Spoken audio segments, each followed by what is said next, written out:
Hermanos, Padre Santo, te damos gracias, bendito Dios, porque nos permite estar aquí reunidos, Padre bendito. Gracias porque nos has dado tu palabra maravillosa.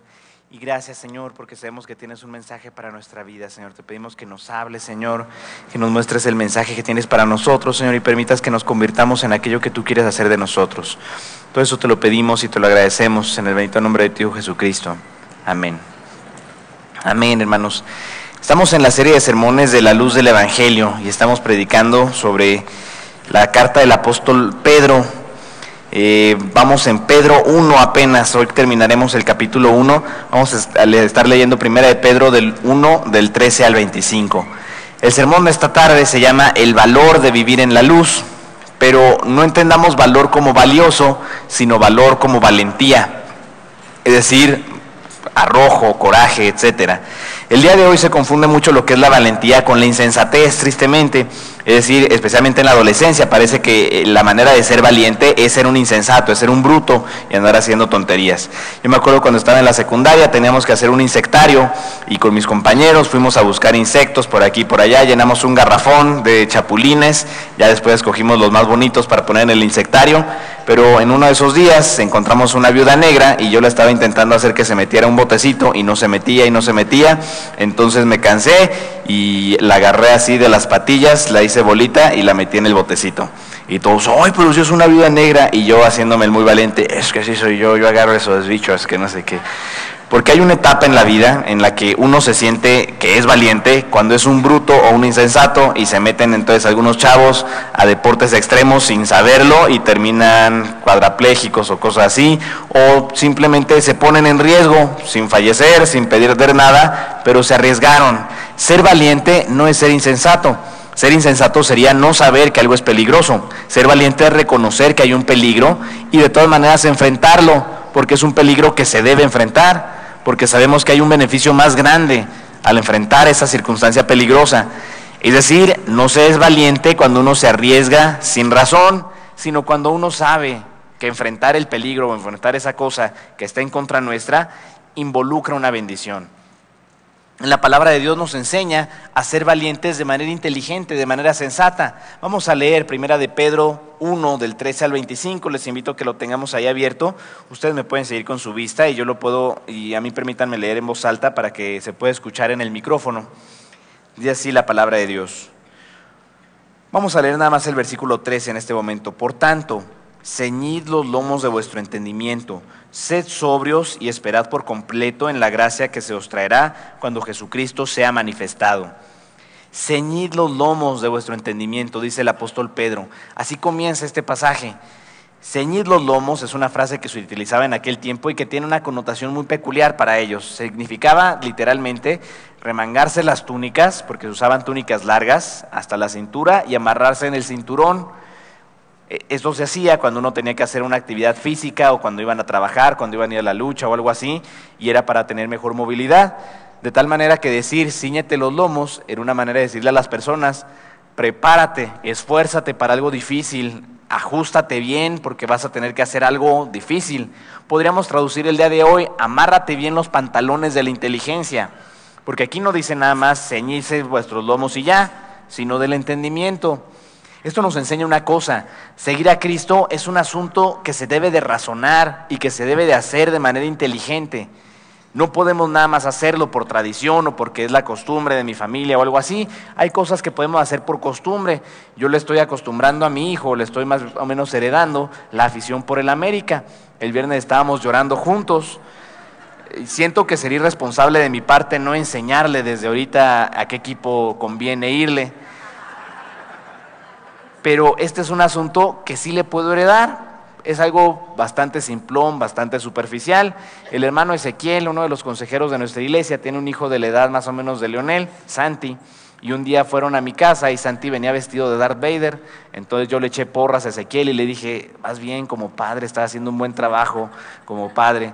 Porque a él y a mí nos gusta mucho la Guerra de las Galaxias, Star Wars y esas cosas. Y entonces él me dijo: no, ¿cuál yo? Si tú fuiste el primero que le regaló sus juguetes de Star Wars. Y entonces yo dije: bueno, entonces yo estoy haciendo un buen trabajo como pastor para ti, enseñándole a tu hijo esas cosas. Digamos que eso tan superficial y tan simplón, sí lo podemos aceptar por tradición familiar.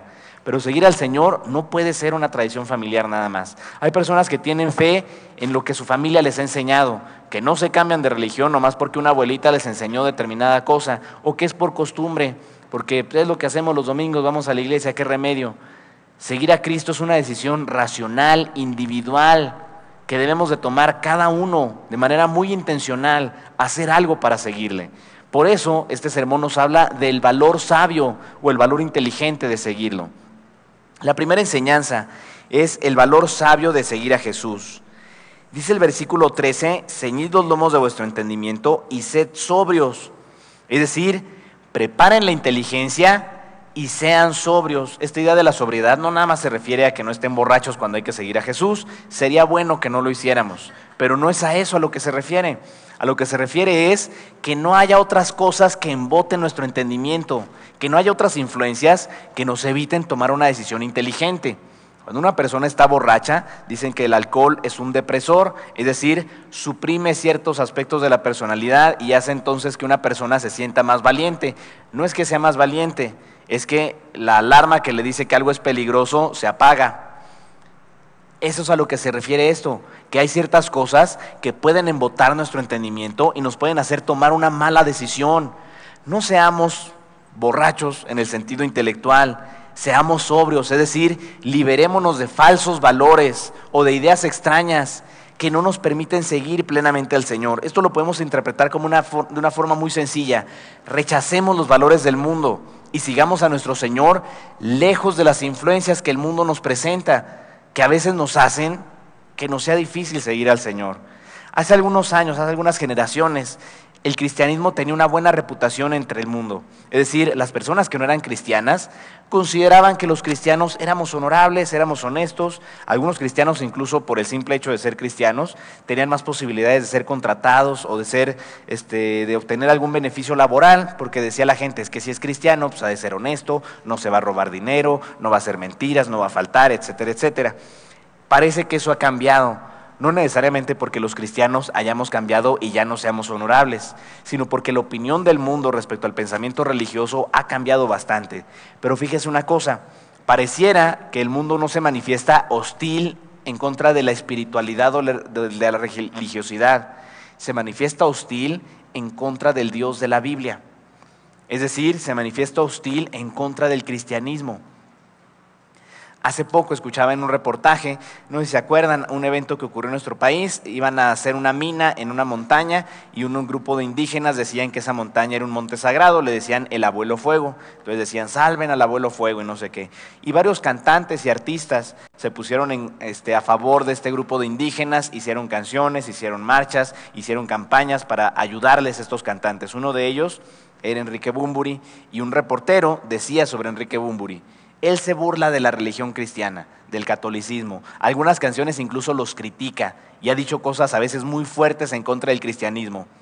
Pero anda defendiendo esta superstición ridícula. Decía este reportero, el cristianismo es una religión sólida, con una filosofía que no se puede negar, que tiene una sistematización muy exacta. Es una buena religión.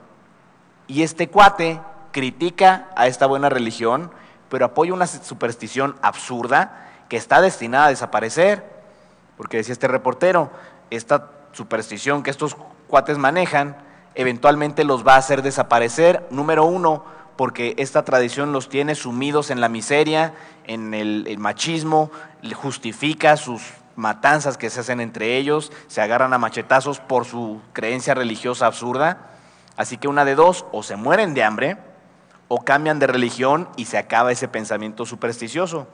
Así que hay personas defendiendo una espiritualidad, una religiosidad absurda y ridícula y criticando a la verdad poderosa del Evangelio.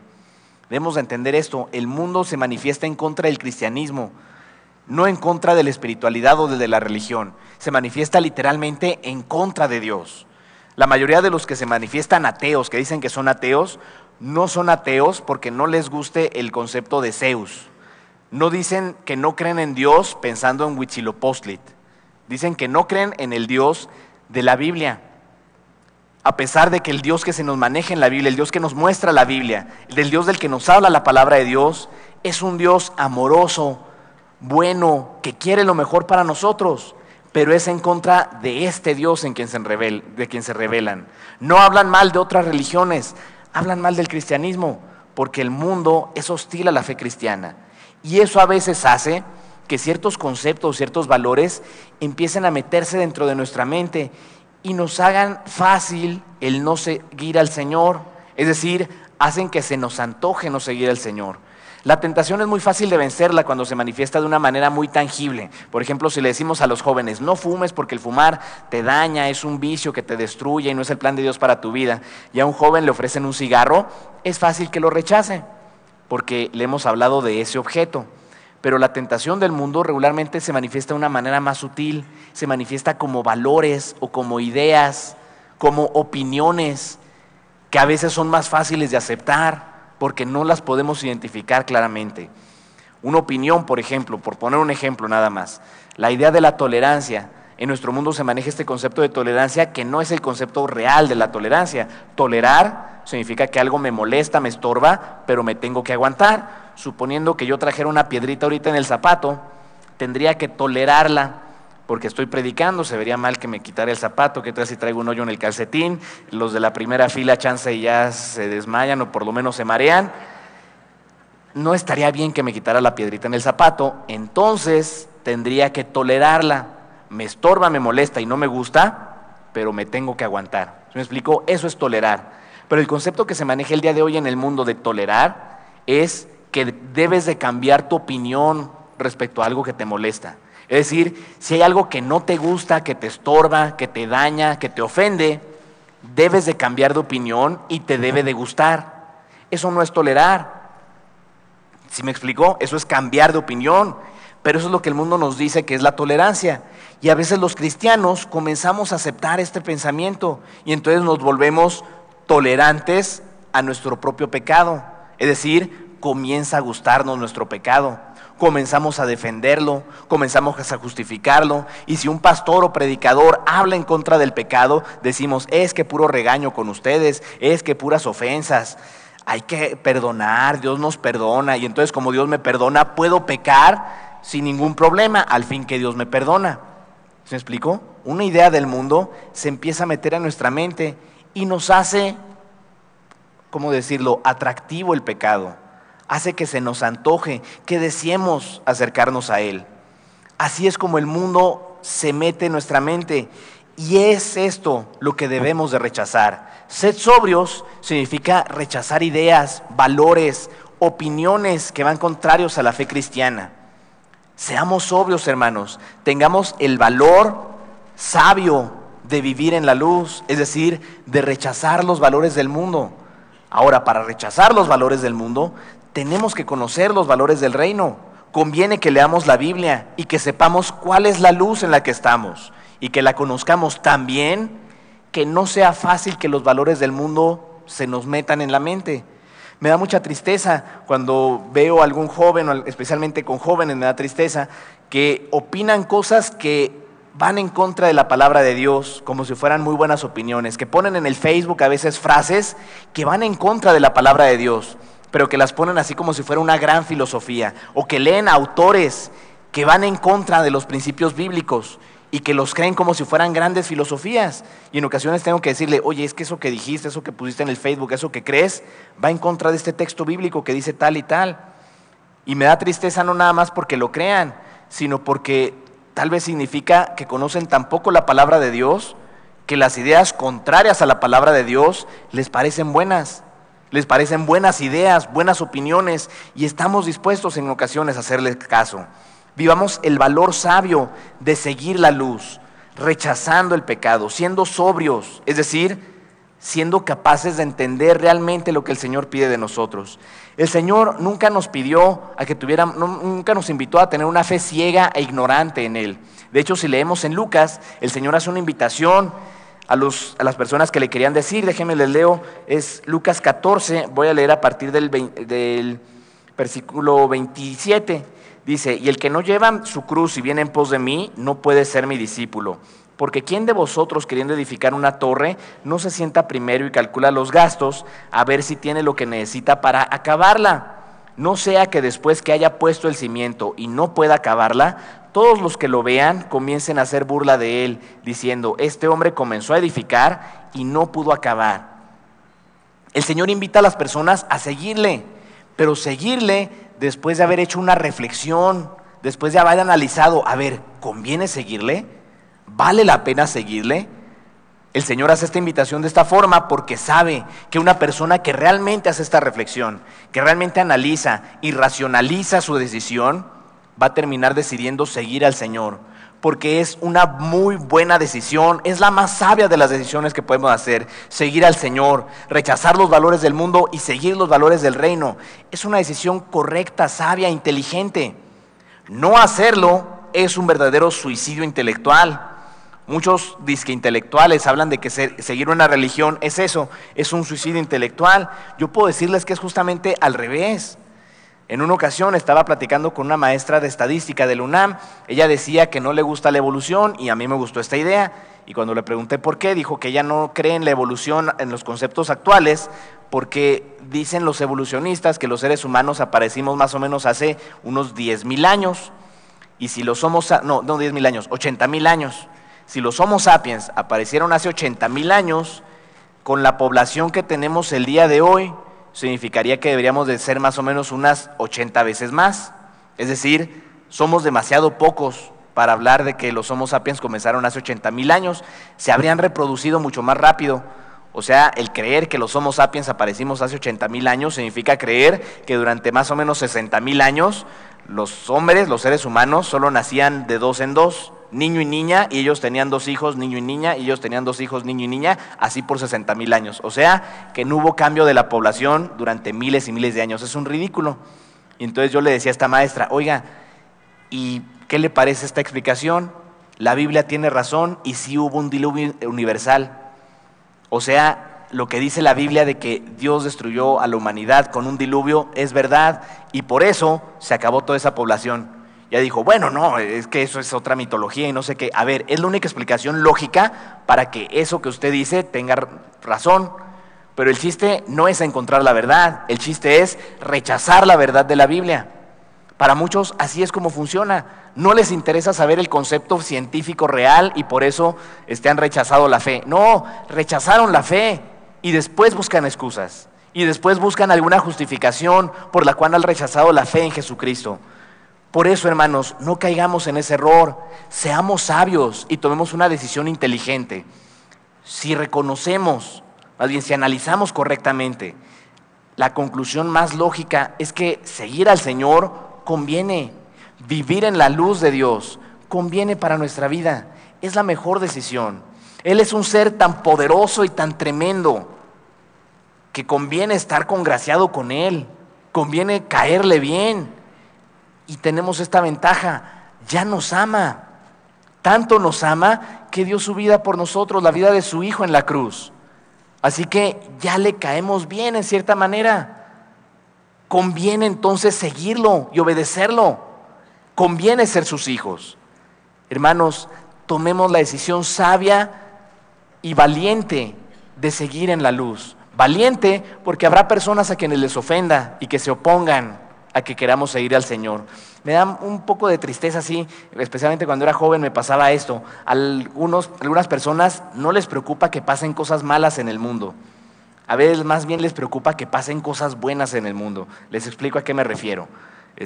Yo no tomo y nunca he tomado alcohol ni nada. Cuando estaba en el UNAM, algunos compañeros me decían, pero ¿por qué no tomas? Ándale, tómate una cervecita, ¿qué tanto es?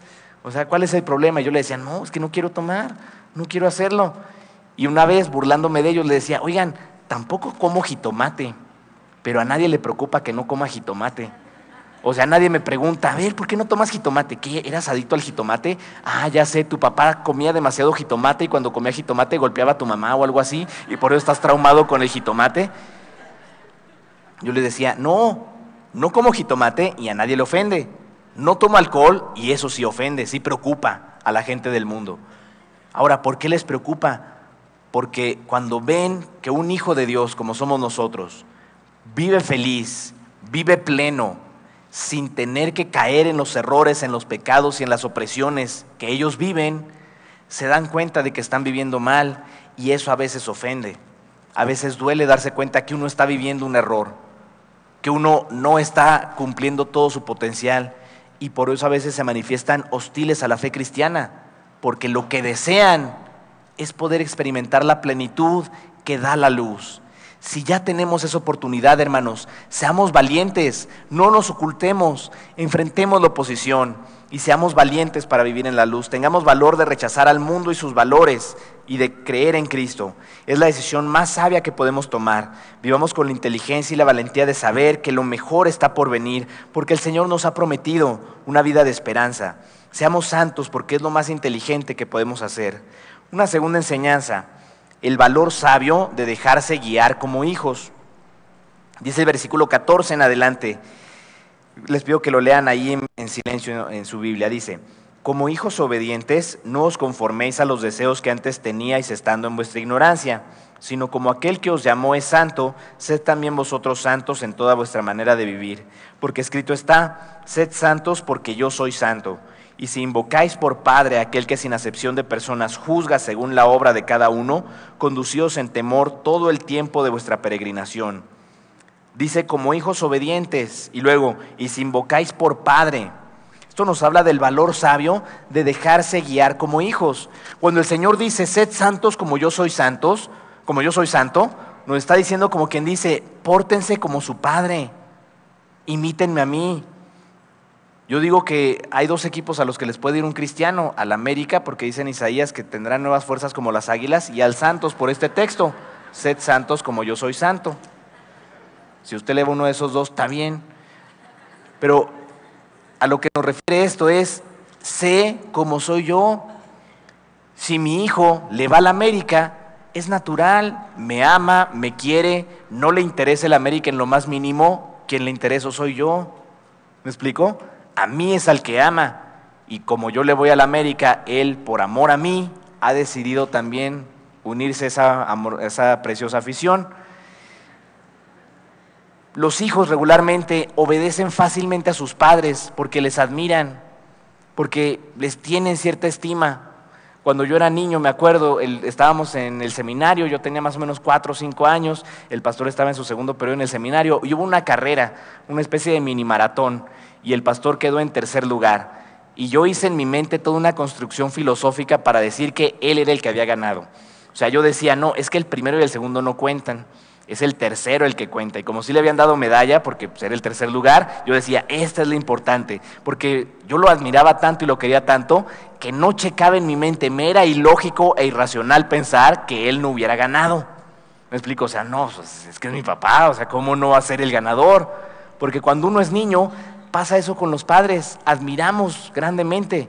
A veces en la adolescencia hay una especie de desencanto, y uno aprende que los papás también se equivocan y que a veces también fallan, y también hay una etapa de rebeldía. Parece que hay una especie de relación entre la admiración y la obediencia. Cuando admiramos mucho a una persona, no es fácil aceptar su consejo, no es fácil aceptar su guianza. Que hagamos algo, la admiración que tenemos por él nos hace fácil que le obedezcamos. Si consideramos que una persona no es admirable, va a ser difícil que le hagamos caso, le menospreciamos.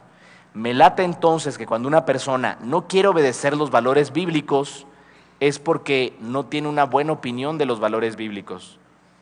Cuando una persona dice la palabra de Dios que no practiquemos fornicación, es decir, relaciones sexuales fuera del matrimonio, cuando una persona opina que no está tan mal, me late que entonces opina que la Biblia no está tan bien. ¿Sí me explico? Cuando una persona opina que no es tan malo, al final de cuentas, la homosexualidad, no es tan grave decir un chisme de vez en cuando, muy posible es que tampoco considere que la Biblia, que los principios del reino sean tan valiosos o sean tan importantes. Seamos obedientes como hijos. El valor sabio de dejarse guiar como hijos. En primer lugar, para poder dejarnos guiar, debemos de tener una mejor opinión, los valores del reino, que ninguna otra cosa. Debemos de considerar que lo mejor que nos ha pasado en la vida ha sido conocer al Señor Jesucristo, y que por lo tanto vale la pena obedecerle, porque admiramos tanto lo que Dios hizo por nosotros, que no nos queda más remedio que hacerle caso. Y en segundo lugar, debemos aceptar y vivir la identidad de hijos. Dice el Señor, sed santos como yo soy santo. Él dice de nosotros que nos ha adoptado como hijos, que ya no somos advenedizos, o sea, ya no somos un cualquiera que anda por ahí en la calle, no, somos sus hijos. Tenemos cierta representación en su casa, tenemos cierta identidad, cierto prestigio que mantener, el prestigio de la familia de Dios. A veces decimos eso, ¿qué va a decir la gente de nuestra familia? Estás poniendo en mal el nombre de nuestra familia y cosas así. Eso es lo que nos dice el Señor. Hagan honor al nombre que tienen. Yo soy santo, ustedes también pórtense así, en santidad, porque son mis hijos. Adquiramos esta identidad. Debemos de reconocernos como hijos que necesitan la guía de nuestro Señor. Dicen los antropólogos que la adolescencia no existía hace algunos años. Sí existía la pubertad, que son los cambios hormonales y físicos, pero la adolescencia tal cual no existía. Hasta el siglo XX, más o menos por ahí de los años 30, se comenzó a convertir en un fenómeno generalizado en la sociedad. ¿A qué se refiere esta idea? Que antes los niños pasaban de niño a adulto en muy poco tiempo. Es decir, era muy poco el tiempo de proceso de transición entre la infancia y la etapa adulta. Por eso hay rituales en casi todas las culturas para pasar de la infancia a la etapa adulta. En la cultura mexicana tenemos la fiesta de 15 años, en donde nunca falta un padrino, a veces ya medio borracho, que dice, hoy que pasas de niña a mujer, porque los 15 años era eso, pasar de niña a mujer. Si somos honestos el día de hoy, una muchacha de 15 años ya dejó de ser niña hace algunos años, pero todavía no es una mujer adulta, le faltan algunos años para convertirse en mujer adulta. Así que ya no es tan exacto pasar de niña a mujer. En algunas culturas se tienen algunos pases de adultez, de infancia a adultez para los hombres, como entre los judíos, el bar mitzvah. Algunas tribus era así como una especie de ritual para convertirse en cazador, y el chamaco se tenía que ir a las montañas con una lanza, matar 3 osos, 2 coyotes y 25 conejos y regresar con las pieles o algo así, y eso demostraba que ya era un hombre, es decir, de niño a hombre. Esto ya no pasa, y los antropólogos dicen que una de las razones es que el mundo se ha vuelto tan complejo y hay tantas cosas que debemos de aprender a hacer para llegar a ser adultos, que el proceso se ha tenido que alargar muchísimo. Y hay todavía una etapa en donde uno ya tiene la fuerza física de un adulto, pero todavía no tiene ni los conocimientos ni las habilidades necesarias para ser un adulto, y que por eso la adolescencia se ha creado. Es decir, uno tiene que aprender a ser adulto, hay que sacar la carrera, a veces maestría, doctorado, hay que conseguir un trabajo, hay que aprender a pagar impuestos, manejar coche estándar, etcétera, etcétera, etcétera. Y tantas cosas nuevas que hay que aprender hacen que entonces los hijos dependamos por un poco más de tiempo de los padres en lo que nos enseñan todas estas nuevas habilidades. Identificarnos como hijos del Señor significa entender que no podemos valernos por nosotros mismos, que siempre seremos adolescentes comparados con el Señor, que necesitan guianza, que podemos tomar cierto nivel de independencia, pero que no podemos jamás estar solos, separados de Él. Podemos tomar decisiones, pero necesitamos saber cuál es la mejor opción, y Él es el que nos tiene que decir. Digamos que nosotros ejercemos nuestra vida, pero bajo la guianza de Él. Es un asunto voluntario el someternos a Él, reconociendo que si lo intentamos hacer solos, seguramente nos vamos a equivocar, y puede que en nuestra equivocación terminemos lastimando nuestra vida. Debemos identificarnos como hijos que necesitan una guía, que necesitan quien nos enseñe a vivir, quien nos enseñe a ejercer la vida que Él nos ha dado. Por eso, aceptemos el valor sabio de dejarnos guiar como hijos. Debemos identificarnos como hijos y estar dispuestos a dejarnos enseñar por Él. Seamos santos porque Dios nos ha dado esta nueva identidad. Y una tercera enseñanza que vemos en este pasaje, el valor sabio de la salvación. Dice el versículo 18 en adelante: sabiendo que fuisteis rescatados de vuestra vana manera de vivir, la cual recibisteis de vuestros padres, no con cosas corruptibles como oro o plata, sino con la sangre preciosa de Cristo, como de un cordero sin mancha y sin contaminación, ya destinado desde antes de la fundación del mundo, pero manifestado en los postreros tiempos por amor de vosotros, y mediante el cual creéis en Dios, quien le resucitó de los muertos y le ha dado gloria, para que vuestra fe y esperanza sean de Dios. El valor sabio de vivir la salvación. El Señor obtuvo la salvación para nosotros. Vino su Hijo a la tierra, murió por nuestros pecados y hace accesible la salvación. Nos la pone disponible a todos. Por eso el Espíritu Santo llega y nos ofrece y nos dice: cree en Jesucristo, está aquí, es accesible, la puedes tomar, puedes creer en Él y ser salvo. Pero salvación no nada más se refiere a morirse e irse al cielo. Se refiere a vivir aquí también una vida que valga la pena vivirse, una vida que valga la pena presumirse en el Facebook, por decirlo de una manera muy coloquial. Me da a veces tristeza las cosas que algunas personas presumen en el Facebook, porque presumen cosas superficiales, sencillas, que a lo mejor yo no presumiría, a lo mejor yo me avergonzaría de algunas cosas, pero algunos presumen así cosas que no son dignas de las cuales gozarse. La palabra de Dios nos enseña que la vida que Él nos quiere dar es una vida envidiable, agradable, que vale la pena. El problema es que a veces la vida del mundo nos parece que sería suficiente. Hay montones de personas el día de hoy viviendo experiencias de vida horribles, agarrándose del chongo con el esposo, con la esposa todo el tiempo, peleándose con los hijos, peleándose con los padres, no soportando nada, todo les parece desagradable, y lo peor es que creen que es lo normal, que creen que esa es la única manera de vivir y así se conforman con eso y ya, como creyendo que así es la cosa. Me ha tocado ver personas que se casan con la mentalidad de que esto es para de aquí a 10 años.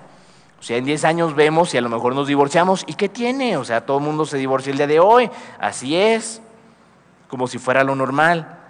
Cuando no tendría por qué ser lo normal. Está disponible y accesible a nosotros una vida mejor. ¿Por qué razón no querríamos esa vida mejor? No es lógico no estar deseando esa vida mejor que nos dé el Señor, al grado que estemos dispuestos a hacer lo que nos toca hacer para vivirla. Por eso es el valor sabio de vivir la salvación, de ejercer esta nueva vida que el Señor nos ha dado. Debemos de decir entonces una cosa: el Señor nos promete, nos ofrece una vida digna, agradable, plena. Y no plena en el sentido de que no hay problemas, sino plena en el sentido de que aunque haya problemas, podemos vivir, como decía el hermano Eli en el canto que estábamos cantando. No significa que tengo toda la capacidad del mundo. Todo lo puedo en Cristo significa que no importa lo que venga, lo podré soportar. Dice el apóstol Pablo: sé vivir humildemente en abundancia o escasez, todo lo puedo en Cristo que me fortalece. Es decir, puedo vivir en abundancia y puedo vivir en escasez. Esta es la vida plena que el Señor nos promete. Una vida en donde tenemos una base sólida que nos permite experimentar plenitud, que nos permite experimentar esperanza y que nos permite tomar decisiones que nos ayuden a seguir viviendo a pesar de las dificultades.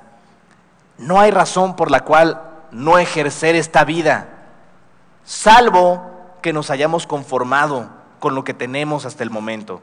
Es decir, que nos sea suficiente lo que el mundo nos ofrece, que no deseemos más que lo que el mundo ofrece. Hace algunos meses pasé aquí en uno de los sermones que me tocó predicar un video. Era un experimento que se hizo en Noruega. Pusieron a un niño en una parada de autobús en un día que hacía mucho frío, me parece que estaba nevando, y el niño no traía chamarra. Salvajes, ¿verdad? Ponen a un niño en el frío y sin chamarra, nomás por la ciencia supuestamente.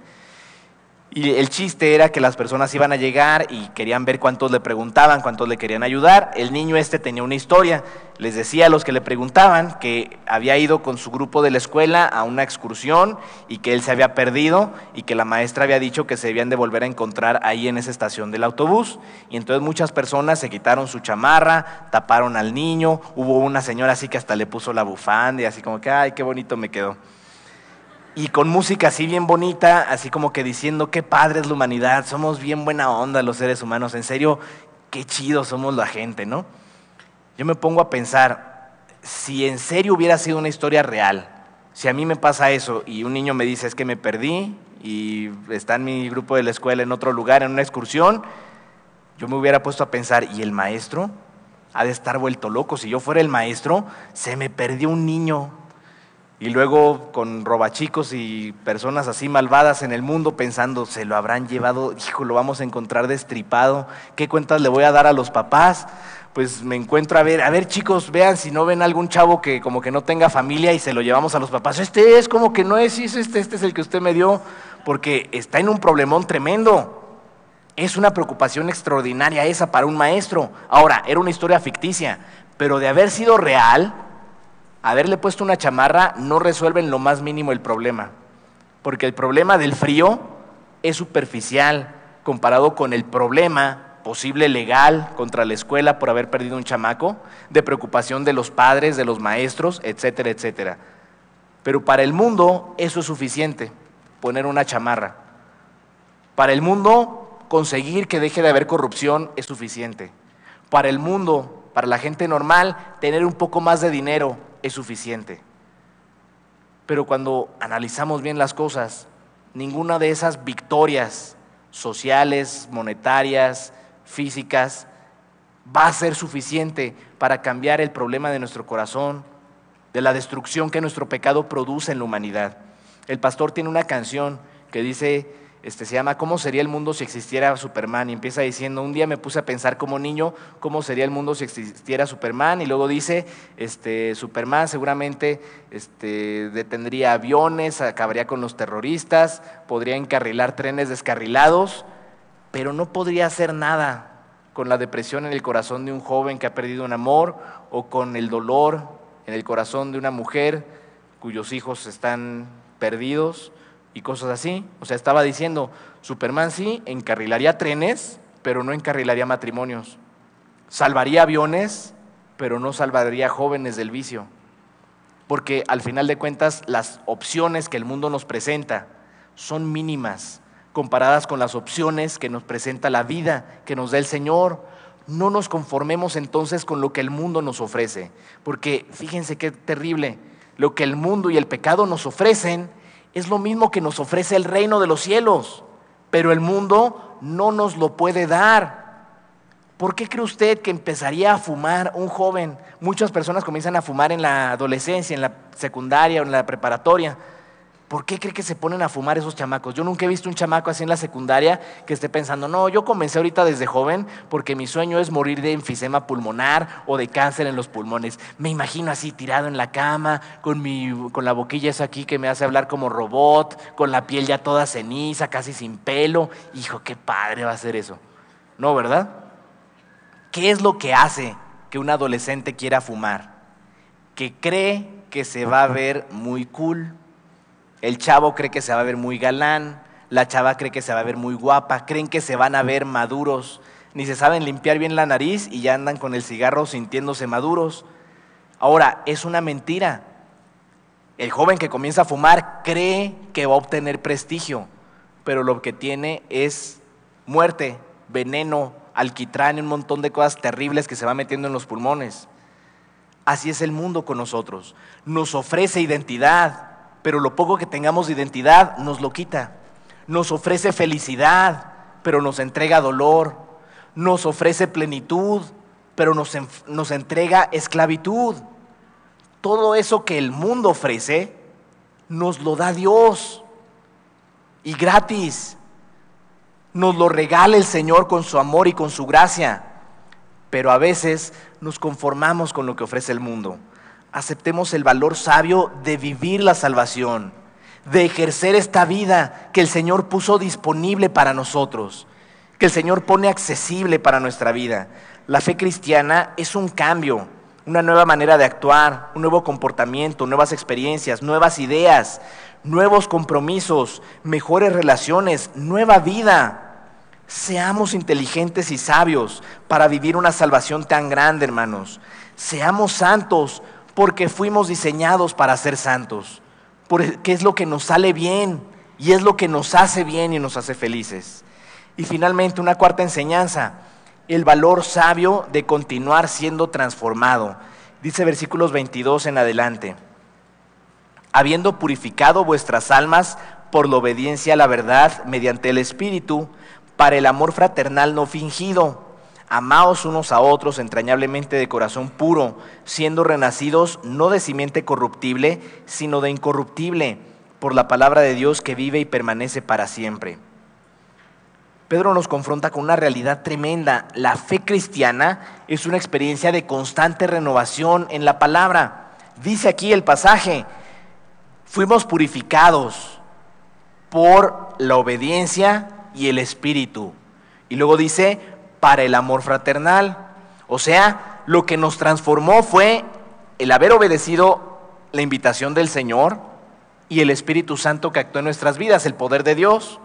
Obedecer y el poder de Dios nos transforma. Y nos transforma para tener buenas relaciones interpersonales.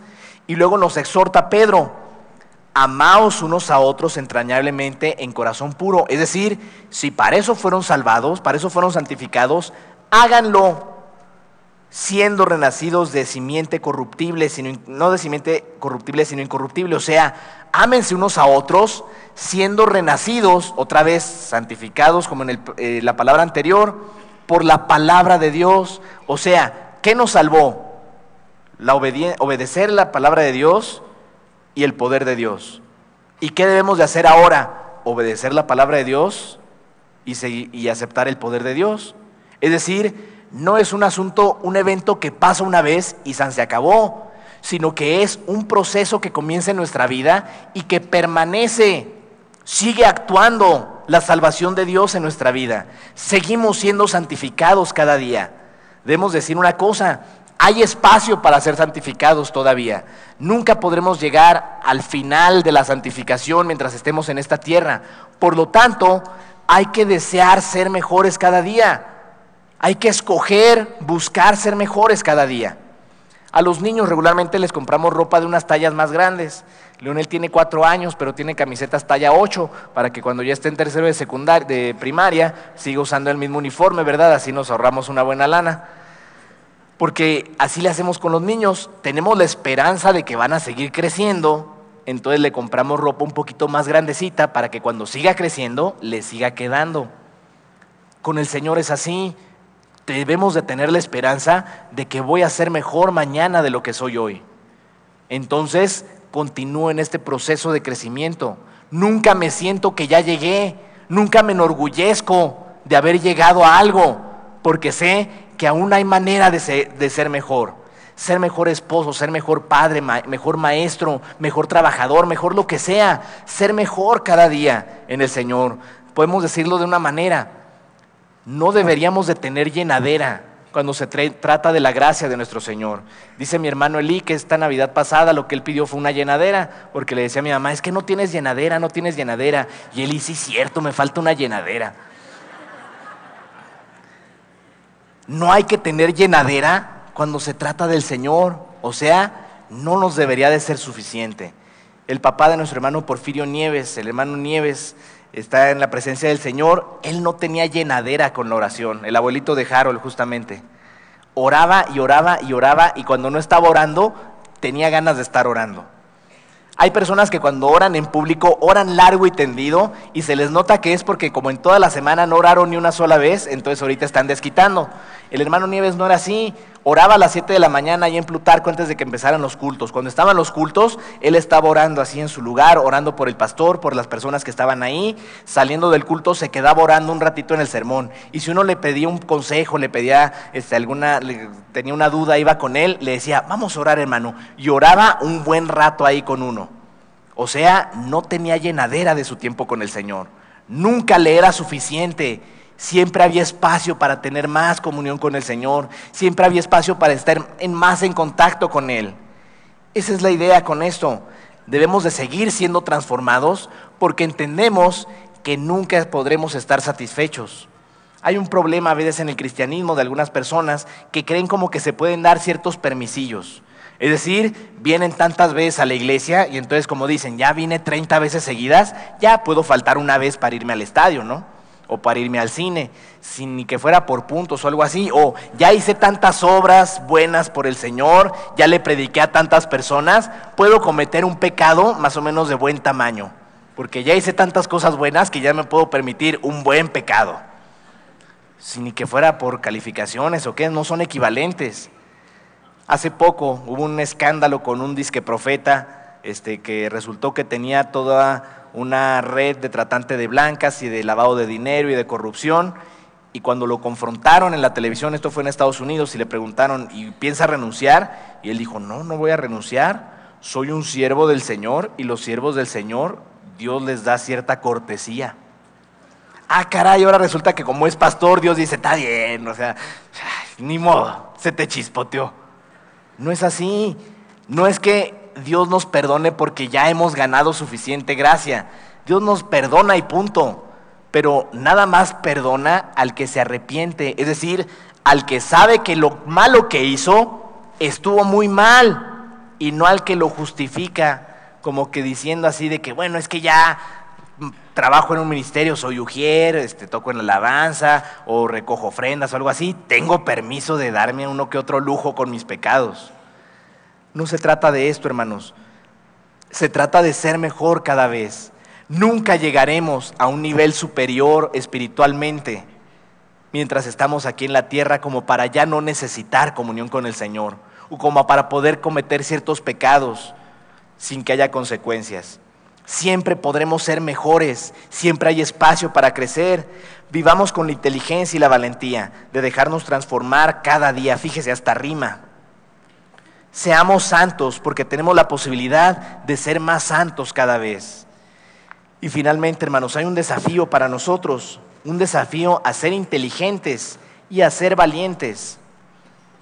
Es decir, a que nuestro valor sea un valor inteligente.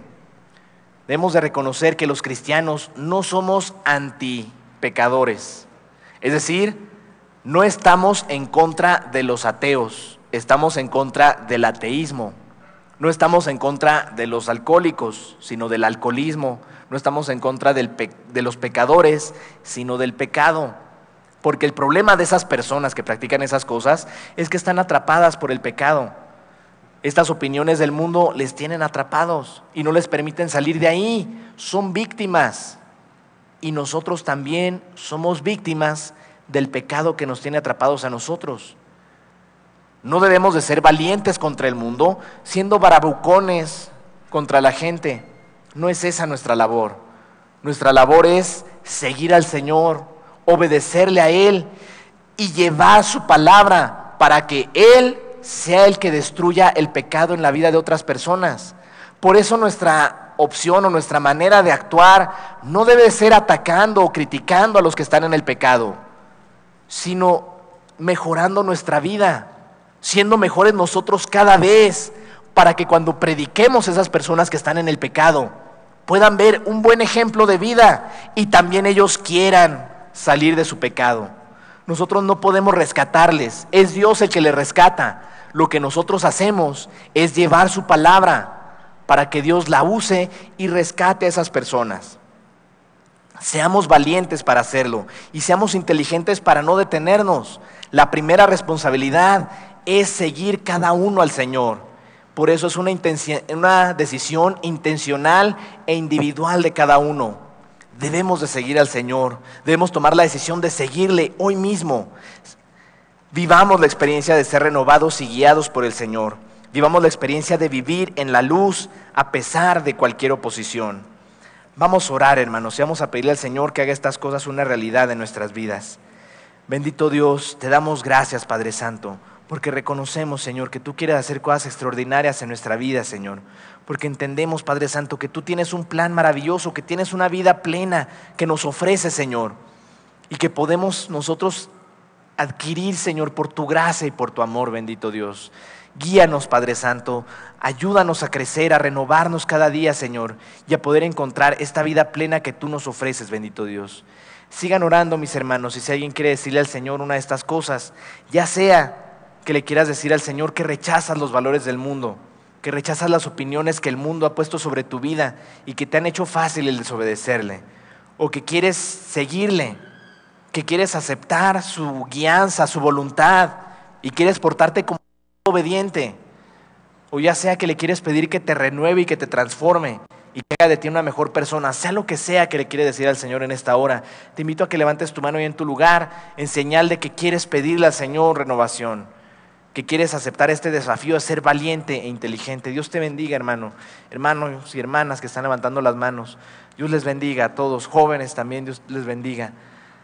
Estamos orando y digámosle eso al Señor allá en nuestro lugar. Bendito Dios, gracias, Dios mío. Gracias por la bendición y la oportunidad que nos das de seguirte, Señor. Guíanos, Padre Santo. Queremos obedecer tu camino, queremos obedecer tu voluntad, Señor. Guíanos para poder ser hijos tuyos, Señor, que ejercen esta vida en salvación que tú nos has dado, Señor. Transfórmanos cada día y permítenos experimentar esta vida maravillosa, Señor, que tú nos quieres dar. Todo esto te lo pedimos y agradecemos en el bendito nombre de tu Hijo Jesucristo. Amén.